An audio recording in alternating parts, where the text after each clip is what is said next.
Hello, dear folks. Welcome to the show, Jack Xiao on the East-West Show with the G&E TV. Joining me today are two wonderful friends and big icons of industry from Hollywood, Monterey. We have Chris Neely. Welcome to the show. 你好, Jack. Director, producer, writer, what else? Everything, right? Man on a mission. Man on a mission. Okay. Next to him is my young friend, and when I say young, I'm only saying his age. By profession, I'm talking about he is very, very, very mature. He is sophisticated enough to take on 1, 2, 3, 4, all 18 series of the Mysterious China. That's J.J. Osborne. Welcome to the show. Thanks, Jack. And for him, I know the photographer, the editor, the producer, and now the director of the latest film. Along with Chris. Yeah, sure. All right, good. You guys are getting bigger and bigger, so how am I supposed to catch up with you? All right, good. So to both of you, welcome to the show. Thank you. All right, good. 谢谢你. Thank you. Oh, that's a standard Chinese. 哎呀妈呀. That's another standard Chinese. All right, good. We understand that they just came back from their last project called, what is the title of it? ChinaNet, an economic miracle. ChinaNet, economic miracle. Are you talking about two things related, or are you talking about the farmer being the forest? The film, the general idea of the film is to cover the impact of the internet in China, which has majority been to the economic sector and how it has helped to bring so many people out of poverty. So you guys still acted as the way I introduced? Yes. Both doing the producing, directing, everything together? Yes. Yeah. All right. By the way, thanks to my good friend Amy, who keeps on sending the post via WeChat, that I got a chance to follow up with a step-by-step, where they go, what they shoot. Of course, that was so exciting, and to her, and here's my appreciation for catching me up. All right, good. All right, so can you please, any of you, explain a little bit about the overall of the project, from the title, from the creation, and till finish, please. The overall approach of the project is that the internet in China is quite different than it is here. In as much as in the last 35 years, the Chinese government has managed to raise over 600 million people out of poverty, and they have used the internet as an instrument to do so, especially in the rural areas where now farmers have access to market their products. And from the people's point of view, users' point of view, do you think they can come in alignment with the government concept as to push the economy forward, please? Yes, the primary use of the internet is economic and social. So the vast majority of what you're seeing is communication, and communication facilitates business. It also facilitates relationships, either between friends or family. And there's been a lot of benefits that some are not so apparent as others. For example, education. There has been a subtle but consistent push in terms of creating an understanding of the world within deeper and deeper areas of China that before really didn't have that sort of access to information. So I believe that just within the last 5 or 10 years, you've seen a fundamental shift in the way that China thinks not only about themselves but the world. How big is the length of the documentary? It is documentary, right? Yeah, 60 minutes. 60 minutes, that's 1 hour. 1 hour, yes. And how long did it take for you guys to finish? Shooting. We filmed about 6 weeks, and we visited over 20 cities, towns, and villages all over China. Yeah, according to Amy, you went all the way up north to Mongolia?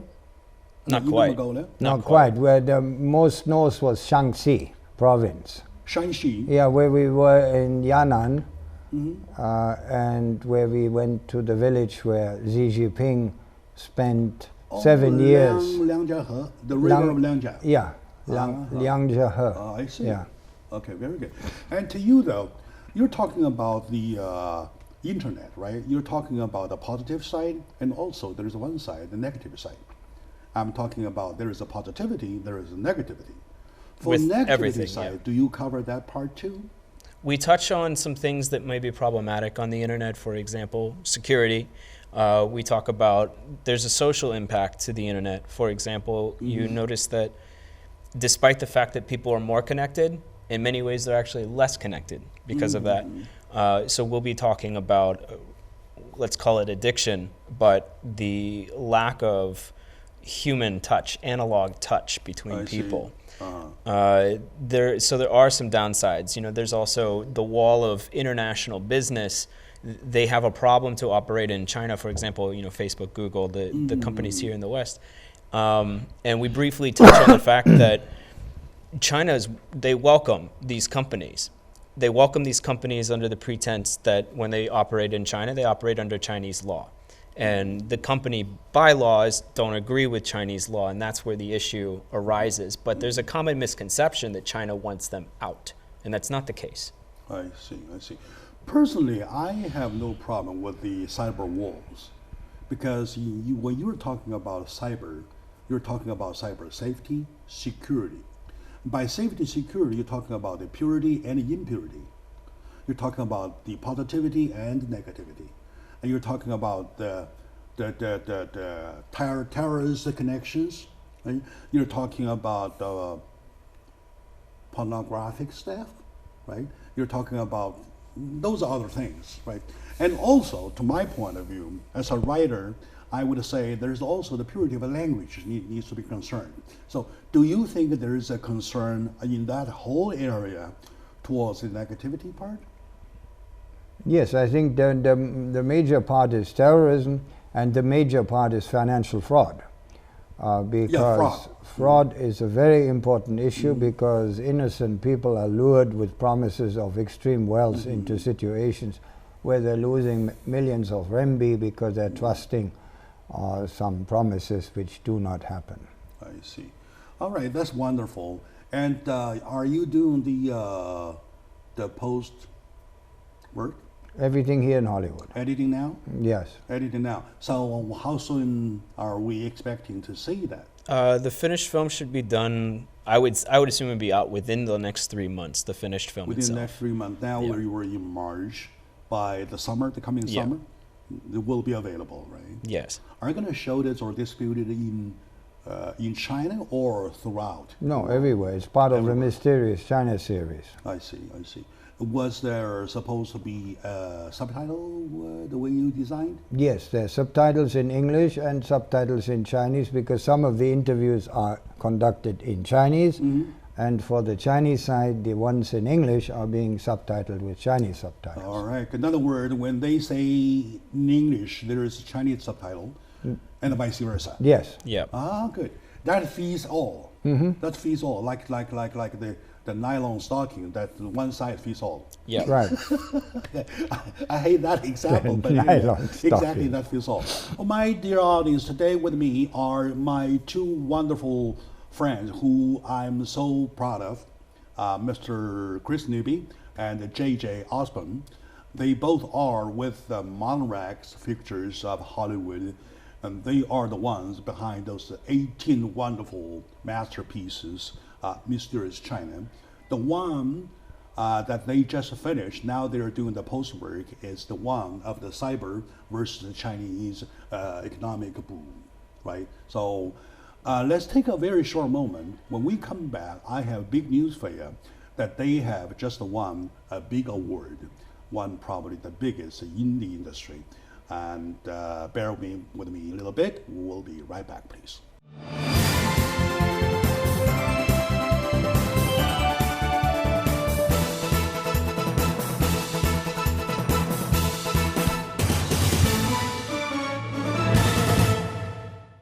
Hello, my dear folks. Welcome back to the show. Jack Chow on the East West Show. with the G&E TV with lots of proud. Yes, we are talking about Hollywood. And by the way, in Hollywood, there was the big thing, the Oscar award, just about 2 days ago. Yet within the Hollywood circle, there are people who are not only doing the film work as film, they are using it as a tool to promote humanity.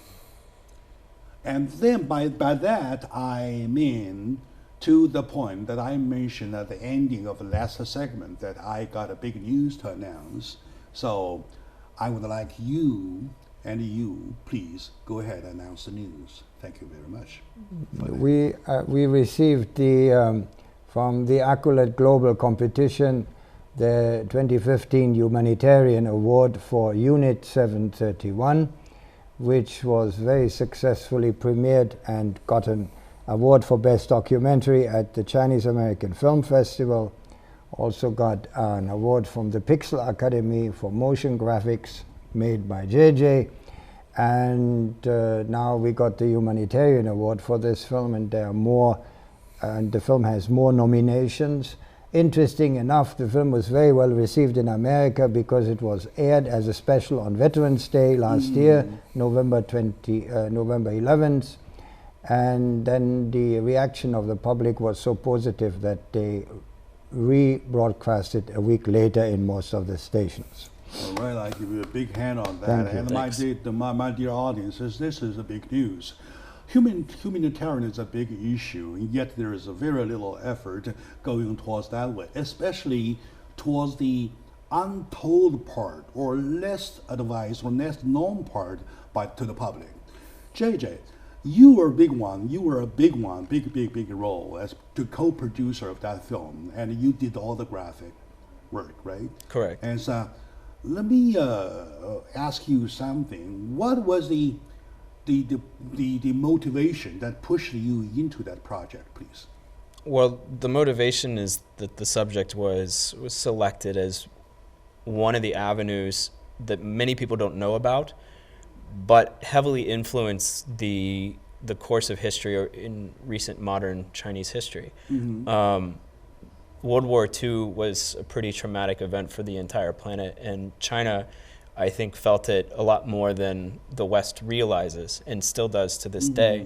And Unit 731 is a largely unknown aspect of human experimentation and torture and just extreme brutality that rivals that of the Holocaust, but is relatively unknown. So the mission of the mission of the film was to inform, which is pretty much the mission of the entire Mysterious China series and what we do. We like to inform. We like to create a bridge of understanding, and I think one of the greatest things for us in getting the Humanitarian Award is the recognition that that's actually what we're trying to do. We're not trying to blast Japan. We're not trying to do anything like that. We're trying to create a level of a wealth of knowledge in the world so that people can understand each other better. That's the point of the film.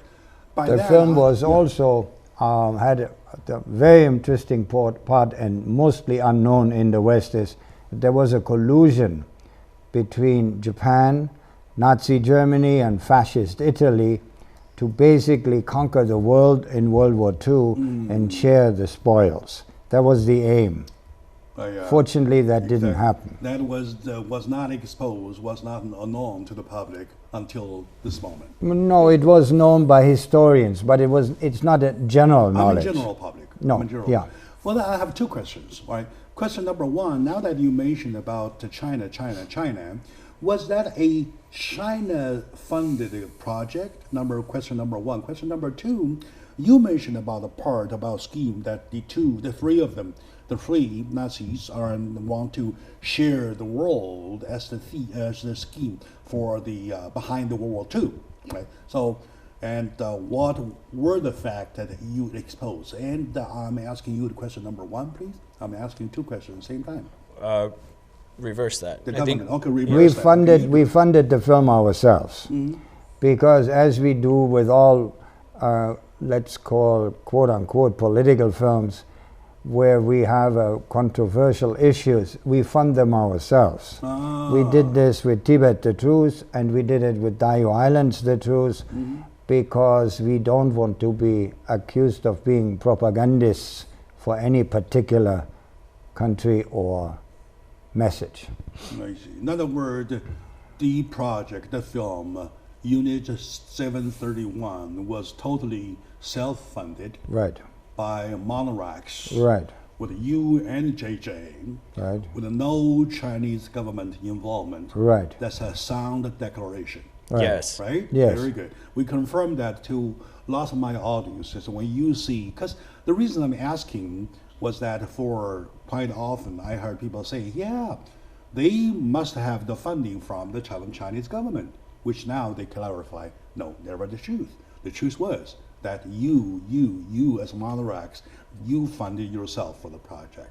For exactly the reason you just specified. We don't want people to be able to say that. I see. Yeah. All right. Very good. Very good. And I'm very appreciative to the fact, to the clarification for that thing.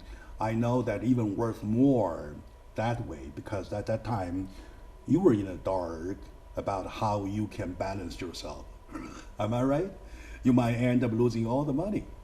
Yeah. And yet you still decided to do so. You did it, you succeeded, and you got the Humanitarian Award. Thank you. That's a bigger hand. That's a bigger hand. And now back to you, talking about the part that remained to be unknown to the rest of the world. I mean the general public, not the historians, right? So I'm talking about the general public. So what are those? We know the outside world knew that there was a Nanking massacre, right? So that part, the Unit 731, and holds a big lot in that whole portion of World War II, right? Well, Unit 731, the entire concept of it was to remain secret. Japanese documentation referred to it as a water treatment center.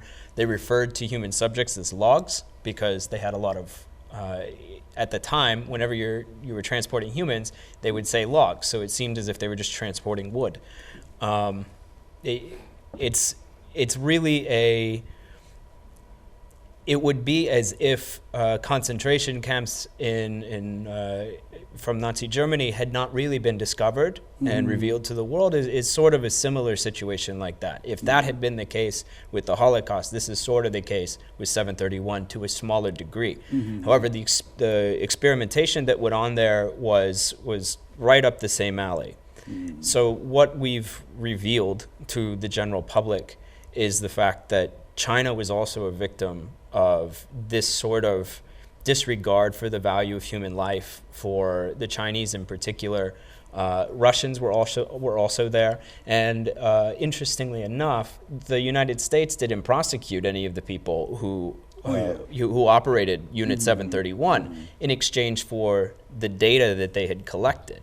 Russia, on the other hand, did. They went after as many of the officers and scientists who had run experiments there as they could. There were at least a few Japanese who returned to China years later and apologized for their role.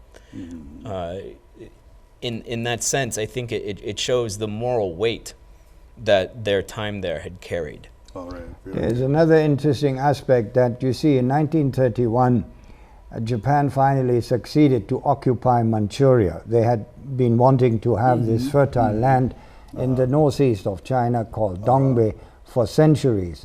They finally achieved it in 1931 and governed and established a puppet state called Manchukuo until 1945, and they took the last emperor of the Qing dynasty, who was a child but then was a grown man, as their emperor of the Manchukuo state, and his name was Emperor Kangde, and he was the emperor of the puppet state Manchukuo, which is very little known about in the West because the Emperor Puyi. Henry Puyi. It was all, forgotten after 1945 when the Cold War started, and the world sort of forgot that China was an allied nation in the World War II. And those are the very, very historical points that people are missing, the general public are missing. Number one, that Holocaust was so severe, so horrible, and it's compares to, when you compare to the Nazi Germany, and there is of course probably something we can come back still to do the comparison. And also another fact that he mentioned is that the criminals remain unpunished until they live a peaceful life until their own death, right? So that's unfair. And my dear audience, with me today are my two wonderful friends who I'm so proud of, Mr. Chris Nibby and J.J. Osborne. They are really, in my mind, the big icons of the Hollywood business. So we'll take a short moment now. When we come back, we'll continue with the Unit 731 itself, and then we'll talk about the Humanitarian Award. Why? So stay with us.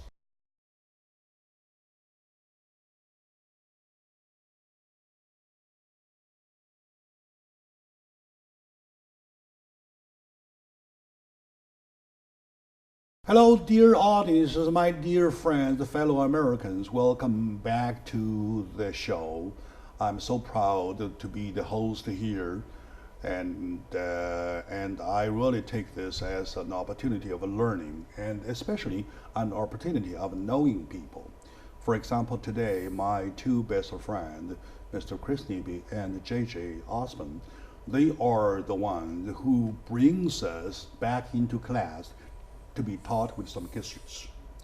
In history, we're talking about, I recall once a time that I interviewed my friend Mark Liu. You know Mark Liu, right? Yes. Yeah. He had a famous saying that the purpose of learning from history is that we want to make sure that history does not repeat itself. Right? That's a famous saying.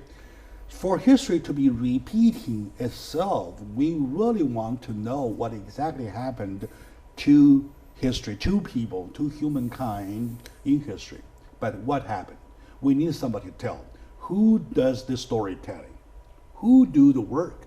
Right? So these two wonderful gentlemen, they did it. They went to archives from all angles. They dug out all the information necessary, some of which are, I mean, the major part of it from our own United States archives, right? Okay. Those are very funny to point out. We are the country who holds the information in archives, and we're the country that not letting these information to be known, and we're the one who were once in power of charging them or punishing those criminals, and we did it. Now, you mentioned about the comparison between the Nazi camp and the Unit 731. Am I right if I say, by the numbers of killings, when you compare Unit 731 to the Nazi camps, it might fall short. But by way of doing it, by way of experimenting on human live bodies, it went way, way over than Nazi camp. Am I right saying that? No, way over. But it was over, right? They were on par. I think it's very difficult to compare the two, because one was in an industrialized fashion in Germany, and in Japan it was disguised as a scientific activity, but more, we don't forget that tens of millions Chinese died by actual murder through Japanese soldiers who had this special technique of chopping off heads. And the atrocities of that kind exceed those, because the German army never did things like that. So there is a difference there, and it's not, the question is not how much did one do. The main question is that there was this collusion of partitioning the world among these three fascist countries. Yeah, that's... and they all went about it in a ruthless way. Am I right if I say, of course, understanding that I am a person of no background of of history education, right? I just say that, ask it from a general mind. All right, there is a peace, there is war. During wartime, people killing each other with guns, whatever. I kill you, you kill me. That's war, and that's one thing. Another thing is that for you to put the innocent people in the camp is the other, and then still the other is that in the camp, what you do to the innocent people. Am I right? It has certain levels. I think that it's commonly been referred to as the way that has something to do, like the lowest common denominator in terms of how you are as a country is the way that you treat your prisoners or your poor, like the worst off in society, right? And in the case of World War II and the way that the Japanese treated the Chinese, it reflects very poorly on Japan in that regard, because they treated their opponent with no respect. There was really no, it's a straight fight. It's a you know, this is a war, we're going to settle our difference this way. It wasn't really that. It was almost a giant massacre. And that is in a reflection on history, I think, unfortunate, because a giant massacre of civilians. Yeah. That is, I think, the military aggression against civilians The Nazi exceeds. camp was a tragedy, and the Unit 731 went to extreme. Am I right? Yeah, the experiments that they conducted there were pretty gruesome. And that is going to, of course, lead into exactly why they were let off the hook, which is ironic. All right. So, can you tell us some about the off the hook part, please? The off the hook part was that none of the participants, the scientists, the leader, Shiro Ishii, were not prosecuted because they said, we have data which is very interesting for you Americans. If you want it, we want to have, how do you call it, immunity.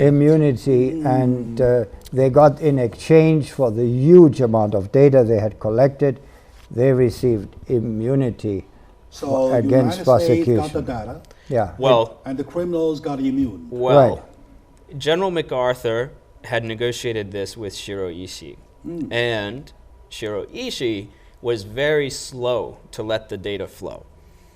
Because, and this would be my postulation only, but my thinking is that he figured if he did it too quickly, he might run the risk that the Americans go back on their word and immediately prosecute them all. So he very gradually released information. And it's speculated and pretty close to proven that a very large portion of the information that they had gathered was actually never transferred to the United States.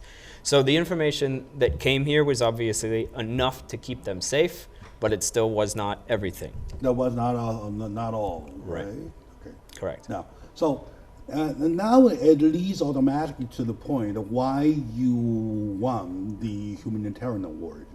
That's a big award. I need some background about the award itself, please. Of course. The award is given to films which have a message, a very particular message, and our message in this film is, as you said before, that history tends to repeat itself, and the lessons of history actually determine the future.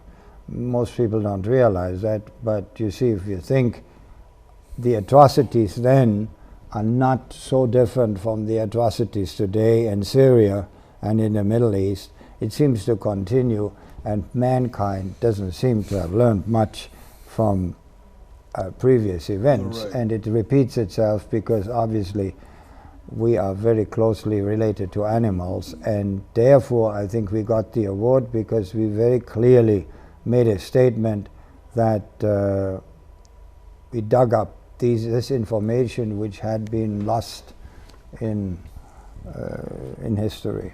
In the ocean of information. In the flood of information we have, yes. Yeah, sure, like the Danish and the Leap, so you have to fish it, right? Right. Yeah. So, okay, now, By that I mean you would expose to the public, general public of the whole world, of the entire world, is that number one, the atrocity which went extreme of your imagination as a massacre.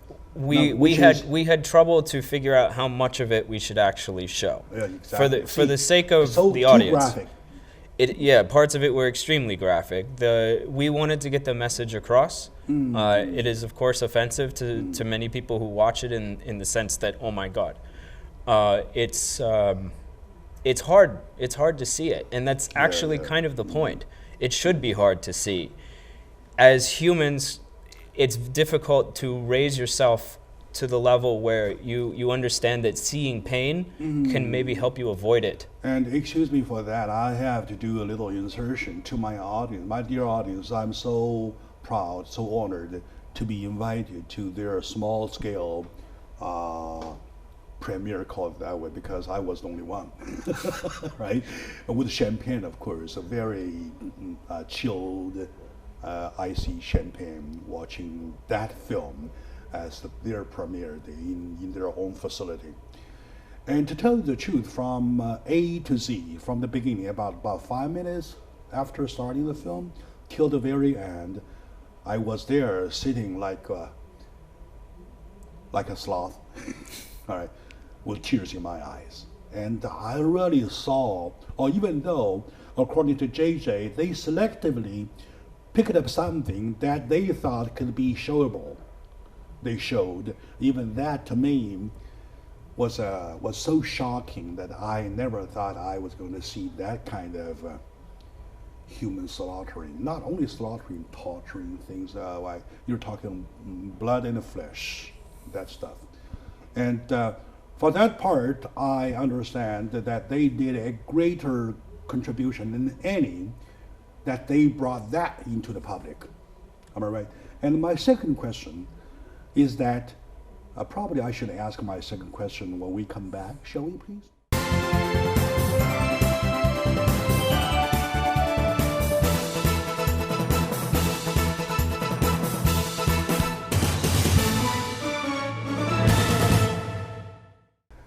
Hello, my dear fellow Americans. Welcome back to the show. I was just now at the ending of the last segment, so emotional. I can't prevent myself not doing that, not to be that way, because the subject we're talking now is so bothering me, right? Anyway, back to the work of Humanitarian, humanity we're talking about. The film has won the award, the Humanitarian Award.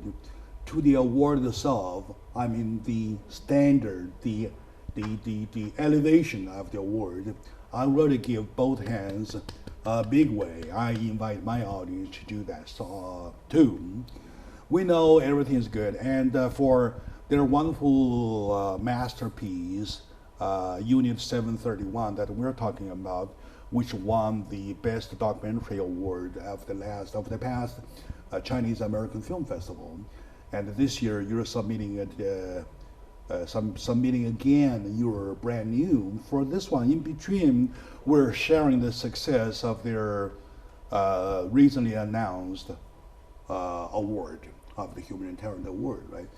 And JJ just now mentioned the other part. One, the masterpiece exposed the unseen, unknown part of the tragedy itself. Two, the deal,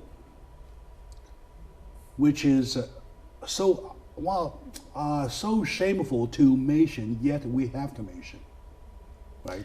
So, go ahead. To be fair, there was pragmatism here.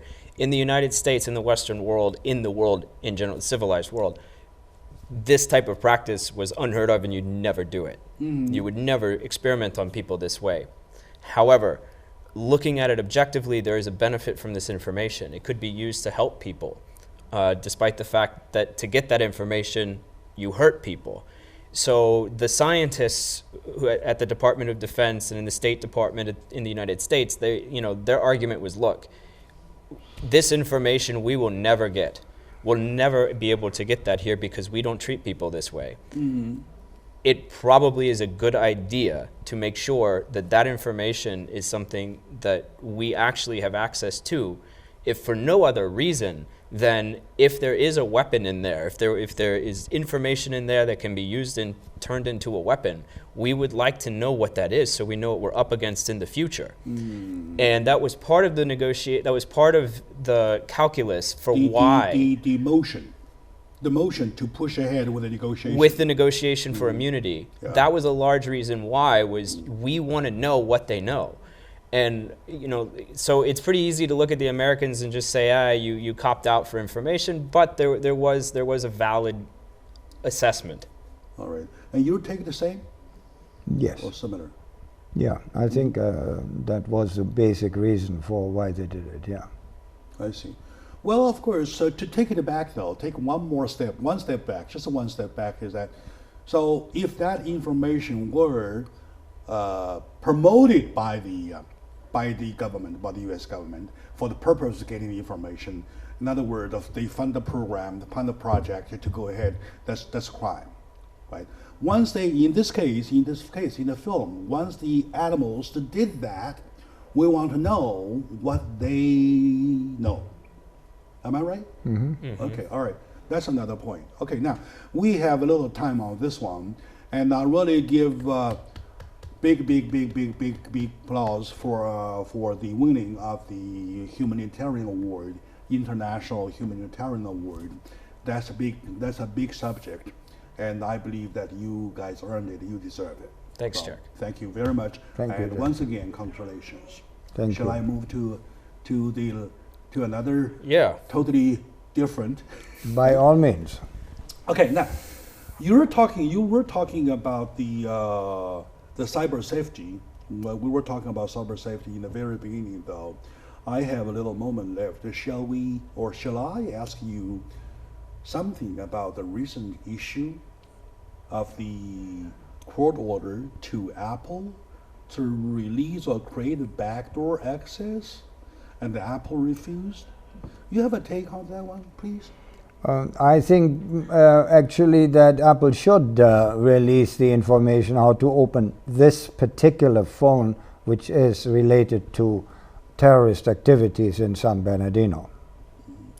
JJ, you understand why I ask this, because in the very beginning we started with your project for internet discussion. Yes. Right?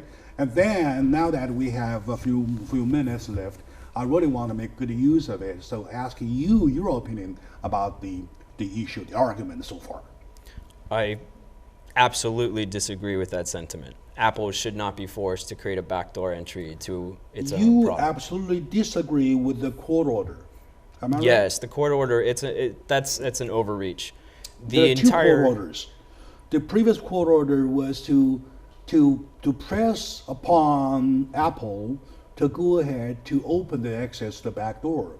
And this morning, the latest was that one of the federal judge gave another order saying that no. In a different case. In a different Those case? are separate cases. One was a drug case. The other is actually the case that is very controversial, which is the case with San Bernardino. The FBI is trying to force Apple to open the phone from the shooter in San Bernardino. Mm-hmm. The problem that I have with that has nothing to do with the opening of the phone. The federal government has the right to open the phone. That's clearly established in the law. What is wrong is the federal government saying, Apple, you have to do it for us. This is a precedent that has not existed before, at least not to this extreme. And unprecedented. It is, because if this is held up, if a ruling like this is actually backed up, can you imagine the fallout that would create across this entire country using that case as a precedent? Well, they did it here, so now this phone needs to be unlocked, now this phone has to be unlocked, and you can't say it's just one phone. It's like anything else. If one person goes in the door, everybody else also wants to go in the door. What if the government that does have the capability of opening it, and then they went ahead and did it themselves? That's fine.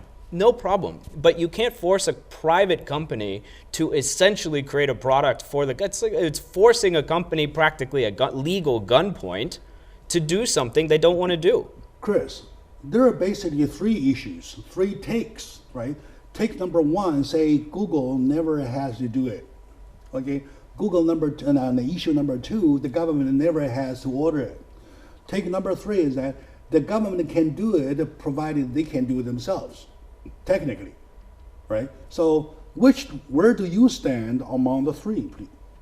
Especially the third one. I agree with JJ that when the government is forcing a private company to do it, that is not the right way. If they find a way to do it themselves, then so be it. But basically they force the private company to be the servant of the government, which I think now that you just has a fascist aspect to it. A little bit. Yeah. Now that you finish your last project about the cyber issue in China, do you think in China, if the same thing happens, the government should go ahead, or the Apple, suppose, be a company in China, should follow? Should they do so? Fundamentally different legal environment in China. A corporation would, I don't know the exact law, but I am guessing that a corporation in China would actually fall much more under the government purview than it would in the United States. That's just a difference between the countries. Different ideology. Right. In the United States, our country is not founded on a similar tenet of government control in that regard. So therefore, the companies have to be able to act independently. And I want to say this to a camera. Freedom is not free. That is a little bit of a cliche statement, but it's very true. To have freedom, you have to be willing to a degree, put up with danger. That is absolutely imperative to our way of life. If we give in to basic fears, for example, the word terrorism is being thrown around very easily with regard to the case. Terrorism in this case really shouldn't go together. This is a question as to whether or not a private company should have to do something the government wants it to do. It's very simple.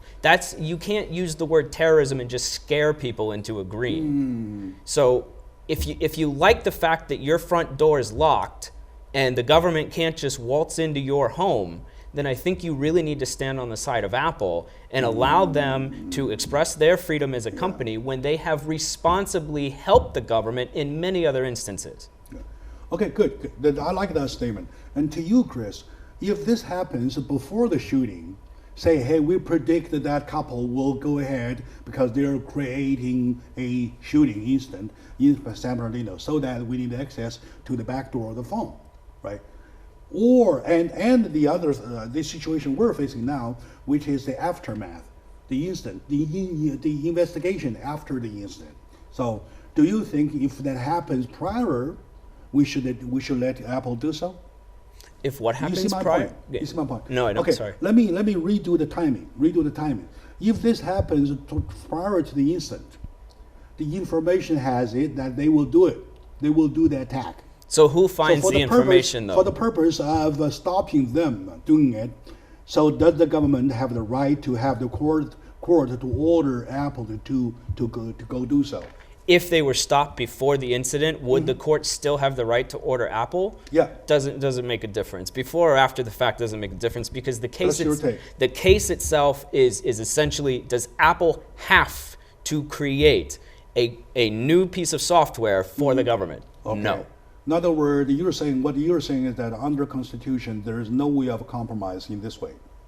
Yeah, there's or sacrifice in this way. I can't imagine a scenario where you as an individual or a corporation are being forced to, like, it's like the government telling you that you have to create a new show, Jack, because we want you to create a new show that says this now. You don't get to do that. You know, the government has its own ability to try to access the phone. All right, thank you for it can use statement. that. Yeah, and you want to take the same take?